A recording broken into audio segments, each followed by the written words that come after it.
The G-Wade Podcast with Deacon Dirty. You know, you're talking about being single and all that sort of stuff. Now, I heard you not long ago recently talk about being a great single. Mm-hmm. And that, you know, that could also work against you when, I guess, if you're out here trying to find a mate, trying to find, you know, someone to fall in love with, but your social media says you're a great single. You're not ready for this marriage of this life of marriage. Yeah. So this is a concept that I came to because of my love coaching. I realized I had these amazing professionals, entrepreneurs, people that were doing their thing. They were making moves, and they were amazing. When I looked at their pages, I saw something very similar, though. They were too amazing. They were too amazing when it came to being single. And what I mean by that, and what I meant by that when I first spoke to them about it, was that you can look like you are enjoying your singleness so much that you don't want anybody. Is that the little Duval, living my best life? Living your best life. I don't need you. There is no, especially women that say that. I don't need a man and all that kind of stuff. There's just a single and miserable when it comes to love, but they don't need a man and all that kind of stuff. But when you say things like that, and when you post pictures that are like, I don't need anybody, living my best life, all that kind of stuff, it says to somebody, well, you don't need me, because if you are all good, if there's nothing that you want, then what do you need? So I live off of the scripture that says, if you seek, you shall find, but you have to ask and it shall be given, right? A lot of people aren't putting out the ask out there. A lot of people are wanting to look so self-confident, self-secure that they don't look like they actually are open to the possibility of it. It's puts out there that they want a job, may get hit up by a recruiter. But the person who looks very secure in their job, the person who looks like they're happy, the person that doesn't look like they're going anywhere, looks like they're locked in and looks like they're fine, they're not probably going to get as many people reaching out to them for that particular thing. Gotcha. And so it's the same way with love. It is actually exactly the same as that. Because if you are picturing yourself as somebody who is complete without a person in your life to share love and life with, then it's quite often that you will not have people interested in reaching out. And if they are, they simply won't because of intimidation. I'll give you another example. It's like the person who's out with their friends, they're out with 5 friends. This happens with a lot of women, but men do it too. But they'll be out, they'll be having the best time, and then they'll be mad when they get home that night and say, well, nobody really tried to reach out to me or talk to me tonight.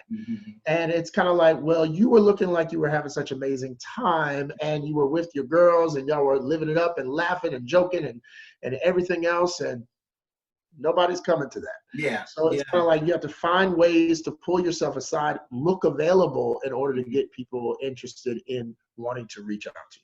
And I guess that would fall in the, like you mentioned, intimidating because, you know, if you see a woman that you find attractive and you like, hey, but she's surrounded by 3, 4, 5 of her girlfriends, and they're enjoying themselves. But at the same time, I guess the guy is saying, yeah, she is enjoying herself. But at the same time, I'm scared to go over there because I might get rejected. Because she's over there having a good time.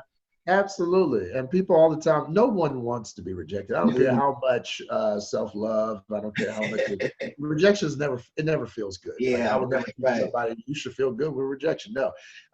Rejection is something that is a part of life, but it doesn't mean you have to like it, right? It's just like taxes.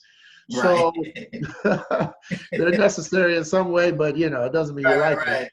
And so when it comes to rejection, I treat them like taxes. You realize that you can take the chance of not being rejected, but you also don't get what you want. But if you're the type of person that's setting people up, if you know you're creating a situation that will be just, then it's less likely that they will step into that situation when you know that rejection is something that could be possible. Repeat that line again, because there was a breakup there, and I want to make sure that the listeners get that.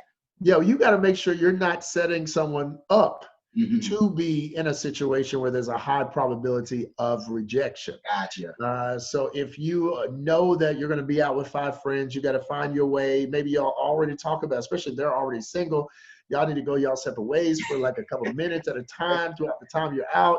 Like whatever you can do, break up in twos, do something, you know, like make it easier for somebody to step up to you, and don't make it hard for people to want to engage you. I like that. I never even thought about it that way, but you're right. You know, if you kind of, for lack of a better, separate the herd for a moment, can you kind of move around, maybe to give that person the confidence to now walk up to you. There you go. There you go. See, it's simple stuff, but it's stuff that we came out together, we sticking together, we leaving together, you know, and you are leaving together because you're not going to leave with nobody else. Mm-hmm. Yeah. Right. So how should your profile look? How should your social media look if you are single, really deep down inside wanting to be married? But how should your social media look? Should you be in the Bahamas with your girlfriend? Should you post it? You out here on the beach alone? Like how does that look? Yes. So you should definitely be posting things about your life that you enjoy. So pictures with family members are great because they show that you're family oriented. I'm guilty. Yeah. Me to cut you, but I'm horrible at that. Go for it. I'm very horrible at that. Why? Because I don't know. It's something about my personal life that I, for some reason, feel like I just want to keep. But to your point, I get it all the time. Yes. You never post personal pics. I'm telling you, by posting, these are the strategic things I would post. So first of all, never post negative quotes about relationships or dating, right? Like never do that. Dogs. Never do that. Never do that. That would be like the easiest way to keep a partner away from you is to be like swipe next, right? Great pictures with family and pets if you have them. That's a great way to say that you are loving, that you are caring, that you are considerate, that you value family and family time, that you can put other people ahead of yourself. All right. So that's like number one. If I were to say what is best to post, family and pet pics, honestly, are number one. Number two would be you engaging life and having fun. Having pictures, especially with friends, is great. Normally you want to do, if you're trying to attract somebody, more group pictures than solo pictures. And I know that sounds weird. When you say solo pictures by yourself? Yes. So more group pictures with other people as opposed to you by yourself, because pictures by yourself says that you are more into yourself, that you're more self-centered, and that it is just about you.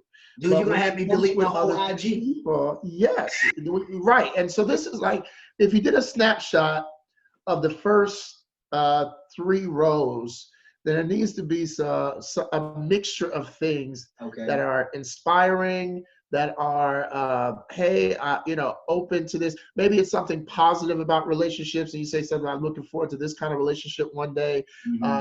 Those kind of things, a mixture of family, mixture. So when you add all that in together, it doesn't have to be all of anything, because as I say, even too many vitamins, your body rejects a little bit throughout the course of the day. So you only so much that your body will take in. So you don't want to have all dog pictures. Now we think you're strange, okay? You don't want to have all pictures of your little niece, right? You don't want to have all pictures of your little niece. We also gonna think you're strange. And you don't want, all pics with your best friend, because at that point it might look like y'all hooking up. So it's a good balance of everything. Gotcha. And by doing that, you end up looking like someone who is available, yet still enjoying your life, still happy, still upbeat, and not bitter or distressed or depressed. So it makes you look well-rounded and even, which is the ideal mate.